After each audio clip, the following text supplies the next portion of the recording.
বিসমিল্লাহির রহমানির রহিম।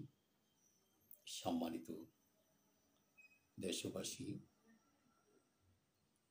ফ্যাসিস্ট সরকারের পতনের পর অর্থাৎ 5ই আগস্ট বিপ্লবের পর আমরা বুক ভরা আশা নিয়ে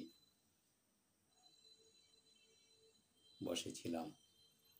যারা দুর্নীতি করে অন্যায়ভাবে লক্ষ লক্ষ কোটি কোটি টাকা দেশের বাইরে পাচার করেছে, আমাদের মাননীয় প্রধান উপদেষ্টা মহোদয় তার প্রজ্ঞা, তার অভিজ্ঞতা, তার মেধা দিয়ে তিনি এই পাচারকৃত অর্থগুলো দেশে ফেরত আনবেন।